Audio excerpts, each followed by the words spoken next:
መገናኘት የለብኝም ያለን ነገር አንተም በርግጥ ያለ እዚህ ትንሽ ጊዜ አይደለም ግልጽ አድርገሽ ንገሪ ሄዱ እየገባኝ ነው አሁን ገና ወደ መስመሩ እየመጣሽ ነው ሰው እኔና አንተን የድሮ ግንኙነት ሁሉም ሰው ያውቃል እና አሁን እኔና አንተ በዙሪያችሁ ሁለታችን በታየን ቁጥር ጭራሽ እዛ ጋር ያለው ህይወት ይበላሻል ገባ በቃ ማንንም ሊረዳኝ አይችልም እና ለዚህም በቃ እኔና አንተ ከዚህ በኋላ መገናኘት የለብንም በቃ እንድናወራ ፈልጋለሁ ዝም ሄዱ በእናትሽ ሌላ ነገር አታው ናቲ እኔ እንደዚህ እንድትሆን አይደለም ናቲ ስማ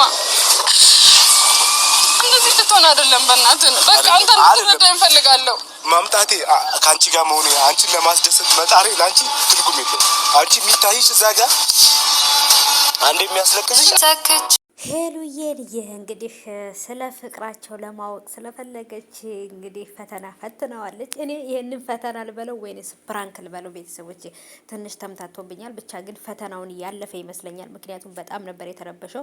ከዚህ በፊት ሲያስለቅስሽና እንደዚህ ሲያደርግሽ የነበረን ህይወት አሁን መድገም ትፈልጊያለሽ ብሎ ነበር የጠየቃት። ሰላም ውድ የተከበራችሁ የቻናሌ ተከታታዮች እንዴት ናችሁ? ከኔ ጋር ሁሉ ሰላም ነው። ሰላማችሁ ይብዛልኝ ባላችሁበት ውድ ቤተሰቦቼ። ዛሬም እንግዲህ ሄሉሻዬና ናቲሻን ይዤላችሁ መጥቻለሁ።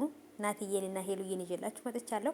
እንግዲህ እንደምታዩዋቸው የኔ ውዶች እንግዲህ እንዲህ አምሮባቸዋል። ወይ ናቲዬ እኔም አስለቀስከኝ እኮ ማለት ነው። አይ ፍቅር እና ማለት ነው ውዶቼ እሱ ራሱ በቃ አሁን ወደ መስመሩ መጣሽልኝ ብሎ እንደገና ያንን ህይወት ምናምን ብሎ በጣም ነበር ስሜታዊ የሆነው እና እንዴት ያንን ህይወት ለመድገም ትሞክሪያለሽ?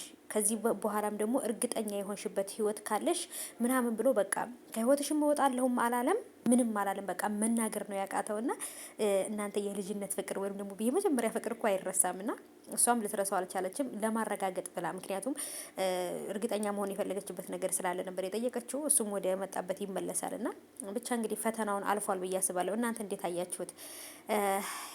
ናቲ በፈተናው አልፏል ወይንስ ወድቋል የሚለውን እስቲ ኮሜንት አስቀምጡልኝ። እንዴት ነው የተረዳችሁት? እኔ ግን እውነት በጣም ስለተናደደ በቃ ፈተናውን አልፏል ብዬ ነው የማስበው ማለት ነው። ይገርማል ብቻ ፍቅራቸውና ፍቅራችሁን ይቀጥላችሁ። በነገራችን ላይ የሚገርም ፍቅር ነው። በነገራችን ላይ ከምላችሁ በላይ በጣም ልዩ